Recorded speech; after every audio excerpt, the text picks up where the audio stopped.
सोने में समय बर्बाद मत करो, किसी के बुरे वक्त में उसका हाथ पकड़ो, उसे सहारा दो, उसे हिम्मत दो, क्योंकि बुरा वक्त थोड़े समय में चला जाएगा लेकिन वह आपको जिंदगी भर दुआ देता रहेगा।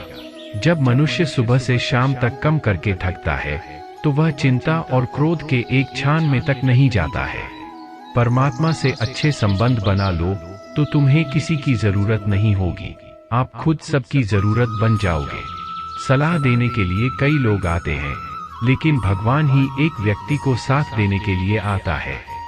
जब आप ऐसा करते हैं तो सारी दुनिया गले लगती है, क्योंकि जो आज आपके साथ है वह कल आपके खिलाफ हो सकता है। भगवान कहते हैं, सोने से पहले तुम सबको माफ कर दिया करो और जैन से पहले मैं तुम्हें माफ कर दूंगा। भगवान ऑक्सीजन की तरह है जिसे देख नहीं सकते लेकिन उसके बिना कुछ भी नहीं हो सकता। इंसान सिर्फ छोटी छोटी बातों को समझता है। आप किस समय सही थे इसे कोई नहीं याद करता, लेकिन आप किस समय गलत थे यह सब याद रखते हैं। हर दर्द दूर होने पर माँ पूछेगी कि यह आपका भरम है। माँ, प्रश्न करो, दुख दूर हो जाएगा। यह सच्चाई है। यदि किसी की कोई बुरी बात लगे तो दो तरह से सोचो, यदि कोई महत्वपूर्ण है तो उसे भूल जाओ, अगर कोई और महत्वपूर्ण है तो उसे भूल जाओ।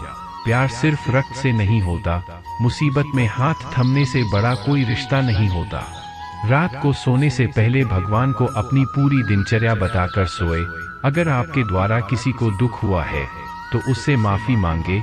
अगर किसी ने आपका दिल दुखाया है तो उसे माफ करके अपनी सारी चिंताएं भगवान को सौंप कर सो जाए। यकीन मानिए, इससे आपकी जिंदगी खुश हो जाएगी। आपकी हजार प्यारी बटन को एक शब्द क्रोध इतना नष्ट कर सकता है। दुआएं और प्रार्थनाएं असंभव को भी संभव बना देती हैं। आपको हर किसी पर हंसना चाहिए, लेकिन किसी को दुखी नहीं करना चाहिए। आपको अपने दिल में दीप जलाना चाहिए, लेकिन किसी का दिल नहीं जलाना चाहिए। जीवन का नियम है कि आप जैसा भिगोगे वैसा ही पाओगे। ईश्वर को न हमारे शरीर की जरूरत है, न धन की, वह सिर्फ अपनी पवित्र माँ की जरूरत है। इसलिए वह हमें कुछ भी छोड़ने के लिए नहीं कहता, सिर्फ कहता है कि बुरे विचार और आने वाले कल को छोड़ो। 14 आपके जीवन में कभी निराश नहीं होगा। झूठ कितना विचित्र है, आप खुद बात कर सकते हैं। दूसरों की बात सुनकर क्रोध आता है। जीवन में चाहे जैसा हो, परिवार के साथ रहो तो सुख बढ़ जाता है, दुख बढ़ जाता है, लेकिन खुशियां किसी के साथ भी बांटना चाहिए। सच्चा मित्र वही है जो आपके साथ खड़ा होता है जब सारी दुनिया आपके खिलाफ होती है। बार बार अपने पास जो कुछ भी है उसके लिए धन्यवाद कहते रहो। यकीन है कि जो कुछ भी आपके पास है वह जल्दी कहानी बन जाएगा।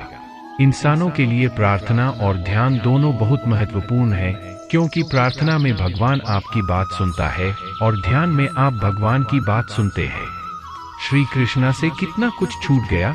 पहले माँ, फिर पिता, फिर राधा, फिर गोकुल, फिर मथुरा। श्री कृष्णा से जीवन भर कुछ भी नहीं छूट गया, सिर्फ देवत्व, मुस्कान और सकरार। श्री कृष्ण ने सबको छूटने पर भी खुश रहने की कला सिखाई है।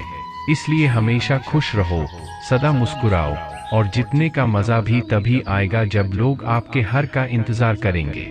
गीता में कहा गया है कि यदि कोई आपको अच्छा लगता है तो वह अच्छा नहीं है। आप अच्छे हैं क्योंकि आप में अच्छाई देखने वाली दृष्टि है। अपनी माँ को समझो, उनके परिवर्तन ही आपके दुखों का अंत है। जब आप सोचते रहते हैं और हर समय अच्छा व्यवहार करते हैं तो प्रभु आपके दुख को स्वयं दूर कर देंगे। याद रखना, भगवान से कभी उम्मीद छोड़ना नहीं और दुनिया वालों से कभी उम्मीद रखना नहीं। सुख दुख एक सिक्के के दो पहलू है। जहाँ सुख होगा वहाँ दुख भी होगा, जहाँ दुख होगा वहाँ सुख भी होगा। इसलिए सुख दुख के बड़े में बिना सोच निरंतर अपने लक्ष्य को प्राप्त करने के लिए प्रयास करते रहना चाहिए। एक बात हमेशा याद रखना, किसी के सामने गिड़गिड़ाने से ना मोहब्बत मिलती है ना इज्जत। इसलिए अपने स्वाभिमान को जिंदा रखो। कोई अगर आपकी किस्मत में होगा तो आपके पास खुद ही चलकर आएगा। दूसरों को हारने का मौका मत दो, बस खुद को आगे ले जा। कि जिद पालो, कभी हार ना माने की आदत ही एक दिन जीतने की आदत बन जाती है। सिर्फ दो चीज मनुष्य के भाग्य का निर्माण करती है।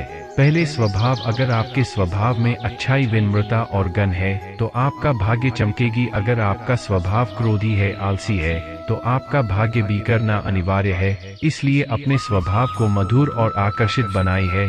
दूसरा, आपकी बनी भूलना तो आदमी 2.5 साल की उम्र में ही सीख जाता है, परंतु कब, कहाँ और कैसे बोलना है उसे यह जिंदगी भर भी नहीं समझ पता। जिसे ये बोलना ए गया कि कब, कहाँ और कितना बोलना चाहिए, समझ लो उसे सफल होने के लिए कोई नहीं रोक सकता। पिता से बड़ा कोई सलाहकार नहीं, माँ की सीढ़ियों से बड़ी कोई दुनिया नहीं, भाई से अच्छा कोई भागीदार नहीं और बहन से बड़ा कोई शुभ चिंतक नहीं। इस मतलबी दुनिया से कोई मतलब ना रखो, और मतलब रखना है तो अपने मतलब से मतलब रखो। दुआएं मांगने से किसका भला होता है। मुझे आशा है कि आपने इस वीडियो से बहुत कुछ सीखा होगा।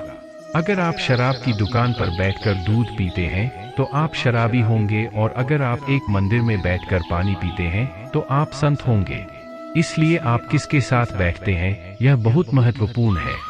मैं आपको एक नए ज्ञानवर्धक वीडियो में जल्दी मिलेंगे। इस दुनिया में दो तरह के लोग होते हैं, एक जो सब कुछ रखते हैं लेकिन फिर भी दुखी दिखते हैं, दूसरे जो हर मुसीबत में खुद को संभाल लेते हैं चाहे कुछ भी हो। जब हम हाथ उठाते हैं तो हम अपनों को जानते हैं। दुनिया में सबसे महंगी चीज सुकून है। अगर आप खुदा पर भरोसा करते हैं तो आप तकदीर में जो लिखा है वही पाओगे। अगर आप खुदा पर भरोसा करते हैं तो खुदा वही लिखेगा जो आप श्री कृष्णा कहते हैं। आजकल साजिश रचने वाले भी मीठा बोलते हैं। जीवन में सही लोगों की तलाश कभी मत करो, आप ही सही बन जाओ। जो क्या पता है आपको मिल जाएगा। जब भी आप कोई बड़ा या अच्छा काम करते हैं, आपको लगता है कि कोई नहीं देख रहा है, लेकिन लोग नहीं जानते कि जिन चीज़ों के पीछे वह भाग रहा है वे हमेशा के लिए नहीं रहने वाले हैं। दूसरों से उम्मीद रखोगे तो हार जाओगे, और खुद से उम्मीद रखोगे तो जीत जाओगे। भगवान कहते हैं कि आप जो कुछ भी कर रहे हैं, मेरी नज़र हमेशा आप पर है, इसलिए आप यह मत समझो कि आप अकेले हैं। याद रखना चाहिए कि इज्जत कभी इंसान की नहीं होती, इज्जत ज़रूर की होती है और ज़रूर खत्म होती है। जो लोग भारत को शिकायतों से बचाते हैं वे कभी खुश नहीं हो सकते, लेकिन जो लोग भारत को धन्यवाद, शुक्रिया और खुशी देते हैं वे भारत की जिंदगी में सुकून और शांति लाते हैं। धरती पर किसी भी जीव ने कभी दुख नहीं झेला है, चाहे वह सबसे अमीर या सबसे गरीब हो। प्रभु श्री राम और प्रभु कृष्णा भी दुखों का सामना कर चुके हैं, लेकिन वे कहते हैं कि जिस तरह आप इस दुनिया में रहते हैं वैसे ही दुनिया को दिखाई देगी। इसलिए हर परिस्थिति में खुश रहना सीखो, क्योंकि खुशी आपको उम्मीद और शक्ति देती है। मानवता को अपने हालात बदलने के लिए परेशान करने वालों की हस्ती कितनी भी बड़ी क्यों न हो, भगवान की कृपा उसे कोई मतलब नहीं है। उसे इंसानियत सिखाने का कोई मतलब नहीं है। अपनी मंजिल का रास्ता दूसरों से पूछोगे तो भटक जाओगे, क्योंकि आपकी मंजिल की महत्ता सिर्फ आप जानते हैं। हिसाब तुम्हारी कमाई का नहीं बल्कि तुम्हारे कर्मों का होगा। एक नियम बनाओ, सीधे, सच और मुंह पर बोलो। जो अपने होंगे वे समझ जाएंगे, जो दूसरों के होंगे वे दूर हो जाएंगे। यह कोई नहीं जानता, क्योंकि प्रभु श्री राम को रात में राज्य मिलने वाला था, लेकिन सुबह वनवास मिल गया। जीवन का रास्ता बनाना पड़ता है, और जिसने रास्ता बनाया उसे मंजिल मिलती है। हमेशा उन लोगों के सामने खुश रहो जो आपको पसंद नहीं करते, क्योंकि आपकी खुशी उन्हें खुश नहीं करेगी। अच्छी सूरत से अधिक पुरुष आपका अच्छा स्वभाव और अच्छी सेवा आपको उम्र के साथ साथ ले जाएगा, लेकिन अच्छी सेवा आपको जीवन भर साथ देगी। यही जीवन का कड़वा सच है कि जब तक आपके पास पैसा है, हजारों लोग आपको जानते हैं और आपके साथ दोस्ती करना चाहते हैं, लेकिन जब पैसा चला जाए तो आपको कोई नहीं जानेगा। इसलिए कहा जाता है कि गरीब लोगों का कोई रिश्तेदार नहीं होता, जबकि अमीर लोगों के घर में रिश्तेदारों की दरबार लगती है। सिर्फ श्रम और समय ही सफलता का मूल्य है।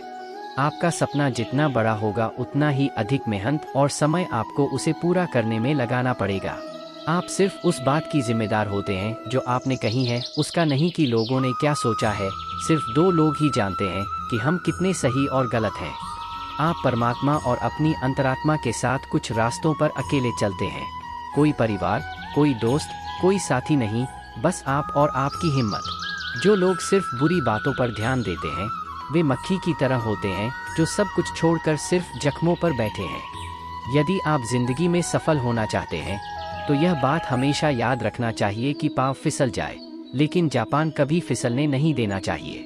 इंसान का बचपन दुनिया में सबसे सुंदर है, लेकिन भगवान ने इसे सबसे मीठा भी बनाया है। कामयाबी के बारे में सोचना चाहिए, क्योंकि सब सो रहे हैं। जीवन भर याद रखिए कि खुश रहना ही आपके बुरे चरणों में चले गए लोगों के लिए सबसे बड़ी सजा है। अगर आपको खुश रहना है तो किसी को कोई चिंता नहीं है। लॉटरी सिर्फ पैसे से नहीं मिलती, एक अच्छे इंसान से मिलना भी एक लॉटरी है। किसी दूसरे को दुखी कर अपनी खुशियों की उम्मीद कभी मत करो। जो आपको भूल गए उन्हें भूल जान दो, वह सबको याद करेंगे, बस उनके मतलब के दिन आने दो। पिता द्वारा डांटा गया पुत्र, गुरु द्वारा डांटा गया शिष्य और सुंदर द्वारा डांटा गया सोना सब आभूषण ही बनते हैं। कभी कभी अपने ही लोगों को तमाशा बनाते हैं, क्योंकि वह अपने कहलन के लायक। जब कोई तुम्हें धोखा दे तो दुखी मत हो, बल्कि शुक्र मानो कि वह तुमसे कुछ नहीं करेगा। यही सच है। जीवन में कभी किसी को बेकार मत समझना, क्योंकि बैंड पर पड़ी घड़ी भी दिन में 2-4 बार सही समय बताती है। अगर आपके कुछ अपनों ने आपको धोखा दिया है तो समझ लीजिए कि आपसे उनका मतलब निकाल दिया गया है। आजकल सीधा और शांत रहना उतना ही खतरनाक है। माता पिता ही दुनिया में ऐसे लोग हैं जो चाहते हैं कि उनके बच्चे अधिक सफल हों, धोखा नहीं खाते और दुख के बाद भी ईमानदारी से अपना काम करते हैं। ऐसे लोग ईश्वर को बहुत प्यार करते हैं और ऐसे लोगों की जाति विजयी होगी। मेरे कृष्णा पर भरोसा करो, वह आपको यहाँ तक लाया है। जिसकी कादर करो वह वक्त नहीं देता, और जिसको वक्त दो वह कादर नहीं करता। दरिया बनकर किसी को डूबने से बेहतर है। ईश्वर अगर दे तो कोई उसे छीन नहीं सकता, अगर वह ले तो कोई नहीं दे सकता। सच्चा दिल हमेशा दुखी होता है, क्योंकि वह सिर्फ अच्छे कपड़े की उम्मीद करता है। कितनी भी तेज हवा, समुद्र या धूप, वही सच्चा सुख है जो खुद से अधिक दूसरों की परवाह करता है। नम्रता की पहचान होने के कारण झुकना बहुत अच्छा है, लेकिन आत्मसम्मान खोकर झुकना पड़ा तो खुद को कौन के समाज की तरह महसूस करना होगा। सब लोग कहते हैं कि दुनिया मूर्ख है, लेकिन कोई नहीं कहता कि मैं मूर्ख हूँ। सत्ता, संपत्ति, शरीर या समय कुछ भी दे सकते हैं, लेकिन विवेक और अच्छे संबंध हमेशा मिलते हैं। जीवन में सबसे बड़े दुश्मन अकड़ और अहंकार हैं, क्योंकि ये ना तो आपको किसी के होने देते हैं और ना ही कोई आपका होना चाहता है। धन ही जीवन शैली बदल सकता है। जिंदगी सुंदर होती है, लेकिन जिंदगी को सुंदर बनाने वाले लोग बहुत कम हैं। कलाम अपनी खुद की तारीफ भी कभी करती है, क्योंकि बुराई करने वाले रिश्तेदार थोड़ा रुक जाते हैं। अगर आपका लक्ष्य सही है तो आपको चिंता करने की कोई आवश्यकता नहीं है। बस आपको यह करना है कि सदा जलते रहना है। अगर आप उन चीज़ों का मूल्यांकन नहीं करते जो आपके पास हैं, तो आप कभी खुश नहीं हो सकते। जिंदगी में उतार चढ़ाव और सुख दुख के बाद भी जो आपके साथ नहीं छोड़ते, उसे हमेशा मूल्यांकन करें। जो आप बनने का सपना देखा है, हम क्या करते हैं इससे कोई फर्क नहीं पड़ता, लेकिन जो भी कम करते हैं वह पूरी तरह से दिल से करना चाहिए। दिल में संतोष हो तो जहाँ भी जाओगे खुश रहोगे, लेकिन दिल में संतोष नहीं हो तो कभी भी खुश नहीं रहोगे। क्योंकि अगर आप दूसरों की बुराइयों को ढूंढेंगे तो उनकी अच्छाइयाँ आपको कभी नहीं दिखेगी। श्री कृष्ण कहते हैं कि लड़ाई करके अपमान का बदला लिया जाता है, जो नए सामने वाले से अधिक सफल होता है। जब आप कुछ करने की इच्छा रखते हैं तो सोचिए, और अगर ऐसा है तो आज ही करो। संसार का नियम परिवर्तन है। यहाँ आप एक पाल में राजा बन सकते हैं या फकीर। पृथ्वी भी स्थिर नहीं है, घूमती रहती है।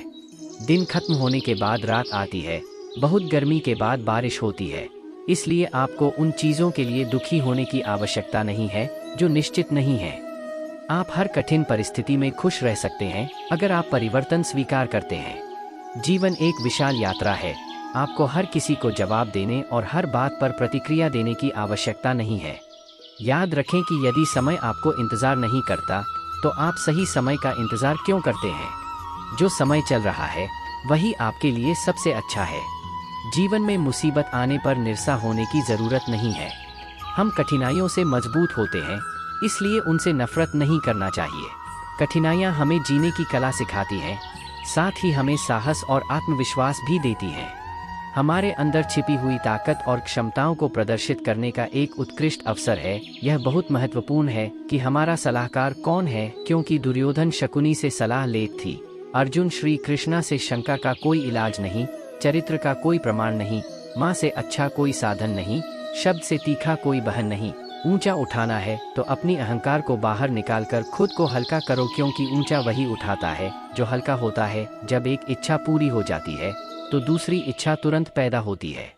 इच्छाओं का अंत कभी नहीं होता, कोई नहीं प्रदान करेगा तुम्हारे साथ यहाँ। तुम अपने आप को बचाओ और लड़ो। संस्कार और अहंकार में अंतर है। अहंकार दूसरों को खुश करता है, संस्कार स्वयं खुश होता है। आने वाले कल में जीवन को समझने और जीने का एक अच्छा अवसर है। हर किसी की दोस्ती में कोई ना कोई कारण छिपा होता है, यह सच है और सबसे बड़ा सच है। पुरानी चीजें मूल्यवान हैं और पुरानी चीजें महत्वपूर्ण हैं। इस दुनिया में जहां लोग थोड़ी सी चुनौती से हार मान लेते हैं, अगर आप थोड़ा सा साहस करेंगे तो आप विजेता होंगे। मैं अपने हाथों की लकीरों पर नहीं बल्कि उनके बनाने वाले पर भरोसा करता हूँ। हमारे जीवन में जो कुछ होता है उसके लिए हम खुद जिम्मेदार हैं। हम अपने हालात के लिए खुद जिम्मेदार हैं। यह मानना थोड़ा मुश्किल है, लेकिन अगर आप मौके की तलाश में हैं तो आप गलत हैं, क्योंकि मौका नहीं मिलता है। ऊंची आवाज से अधिक लोग सुनते हैं, लेकिन सच्चाई से अधिक लोग सुनते हैं। जो कुछ हुआ है वह अच्छे के लिए हुआ है, जो कुछ हो रहा है वह भी अच्छे के लिए होगा, और जो कुछ होगा वह भी अच्छी के लिए होगा। अगर आपको कुछ दुख दे रहा है तो उसके पीछे बहुत अच्छा कारण छिपा हुआ है। छोटे घर जल्दी बनते हैं और आप लोगों को बदलते देखकर दुखी मत हो जाओ। जिन लोगों ने तुम्हें अपना बनाकर छोड़ दिया उन लोगों को धन्यवाद दीजिए, क्योंकि वही लोग सीखते हैं कि हर कोई अपना नहीं होता। पाटजर हुए बिना पेड़ों पर नए पेट नहीं आते। मुश्किलों और संघर्षों के बिना अच्छे दिन नहीं आते। मैदान में हर हुआ आदमी फिर से जीत सकता है, लेकिन माँ से हर हुआ आदमी कभी नहीं जीत सकता। एक महान संत ने अपने शिष्यों को बताया कि क्रोध इंसान का सबसे बड़ा दुश्मन है। क्रोध करने वाले व्यक्ति न सिर्फ खुद को हानि पहुंचाते हैं, बल्कि दूसरों को भी हानि पहुंचाते हैं। वह प्रतिशोध में जलता है और अपना जीवन बर्बाद करता है। जब वे अपनी शिक्षाओं को समाप्त करते हैं तो उनके एक शिष्य खड़ा होकर उनसे कहता है कि तुम एक ढोंगी हो और तुम्हारी बात मनुष्य होने के लिए सहन से विपरीत है। तुम अपने जीवन में कुछ भी नहीं करता और दूसरों को सब करने को कहता है।